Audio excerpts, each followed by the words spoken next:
Hi, this is Janie from Central Church with today's Daily Dose. We are in Luke chapter 12, Warnings to Jesus' Friends. When a crowd of thousands upon thousands had gathered so that they were crushing each other, Jesus began to speak first to his disciples. Watch out for the yeast of the Pharisees. I mean, the mismatch between their hearts and lives. Nothing is hidden that won't be revealed, and nothing is secret that won't be brought out into the open. Therefore, whatever you have said in the darkness will be heard in the light, and whatever you have whispered in the rooms deep inside the house will be announced from the rooftops. I tell you, my friends, don't be terrified by those who can kill the body, but after that can do nothing more. I'll show you whom you should fear. Fear the one who, after you have been killed, has the authority to throw you into hell. Indeed, I tell you, that's the one you should fear. Aren't 5 sparrows sold for 2 small coins? Yet not one of them is overlooked by God. Even the hairs on your head are all counted. Don't be afraid. You are worth more than many sparrows.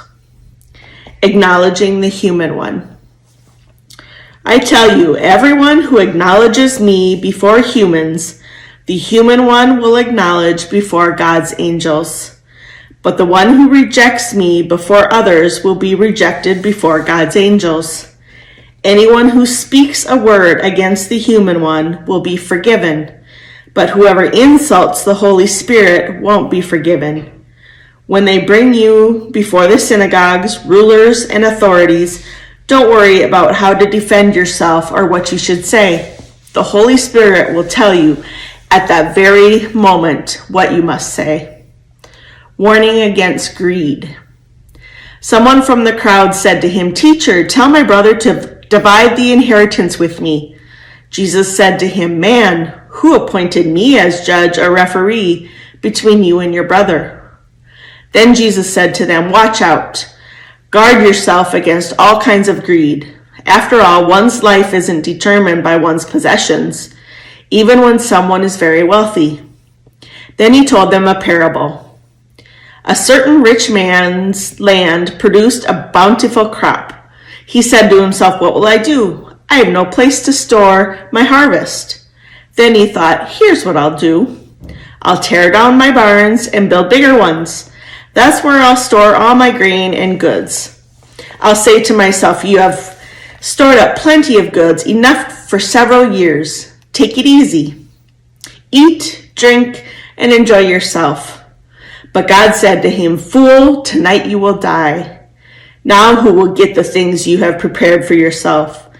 This is the way it will be for those who hoard things for themselves and aren't rich toward God."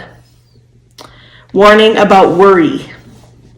Then Jesus said to his disciples, "Therefore I say to you, don't worry about your life, what you will eat, or about your body, what you will wear. There is more to life than food, and more to the body than clothing. Consider the ravens. They neither plant nor harvest. They have no silo or barn, yet God feeds them. You are worth so much more than birds. Who among you, by worrying, can add a single moment to your life? If you can't do such a small thing, why worry about the rest? Notice how the lilies grow. They don't wear themselves out with work, and they don't spin cloth. But I say to you that even Solomon in all his splendor wasn't dressed like one of these. If God dresses grass in the field so beautifully, even though it's alive today and tomorrow it's thrown into the furnace, how much more will God do for you, you people of weak faith? Don't chase after what you will eat and what you will drink. Stop worrying. All the nations of the world long for these things. Your Father knows that you need them. Instead, desire his kingdom, and these things will be given to you as well. Don't be afraid, little flock, because your Father delights in giving you the kingdom. Sell your possessions and give to those in need. Make for yourselves wallets that don't wear out, a treasure in heaven that never runs out. No thief comes near there, and no moth destroys. Where your treasure is, there your heart will be too. Warning about being prepared.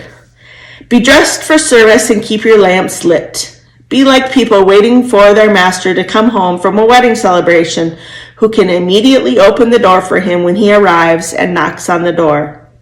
Happy are those servants who the master finds waiting up when he arrives. I assure you that when he arrives, he will dress himself to serve, seat them at the table as honored guests, and wait on them. Happy are those whom he finds alert, even if he comes at midnight or just before dawn. But know this, if the homeowner had known what time the thief was coming, he wouldn't have allowed his home to be broken into.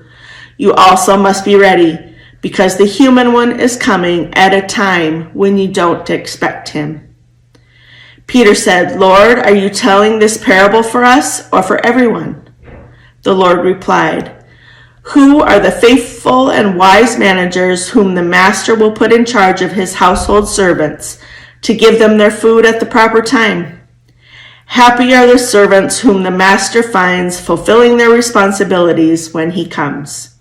I assure you that the master will put them in charge of all his possessions. But suppose these servants should say to themselves, my master is taking his time about coming. And suppose they begin to beat the servants, both men and women, and to eat, drink, and get drunk. The master of those servants would come on a day when they weren't expecting him, at a time they couldn't predict. The master will cut them into pieces and assign them a place with the unfaithful. That servant who knew his master's will but didn't prepare for it or act on it will be beaten severely. The one who didn't know the master's will, but whom did things deserving punishment, will be beaten only a little. Much will be demanded from everyone who has given much, and from the one who has been entrusted with much, even more will be asked. Conflicts brought by Jesus. I came to cast fire upon the earth. How I wish that it was already ablaze. I have a baptism I must experience. How I am distressed until it's completed. Do you think that I have come to bring peace to the earth? No, I tell you, I have come instead to bring division. From now on, a household of 5 will be divided, 3 against 2 and 2 against 3. Father will square off against son and son against father, mother against daughter and daughter against mother, and mother-in-law against daughter-in-law, and daughter-in-law against mother-in-law. Learning and practicing good judgment. Jesus also said to the crowds, when you see a cloud forming in the west, you immediately say it's going to rain. And indeed it does. And when a south wind blows, you say a heat wave is coming. And it does. Hypocrites, you know how to interpret conditions on earth and in the sky. How is it that you don't know how to interpret the present time? And why don't you judge for yourself what is right? As you are going to court with your accuser, make your best effort to reach a settlement along the way. Otherwise, your accuser may bring you before the judge, and the judge hand you over to the officer, and the officer throw you into prison. I tell you, you won't get out of there until you have paid the very last cent. This is the end of chapter 12.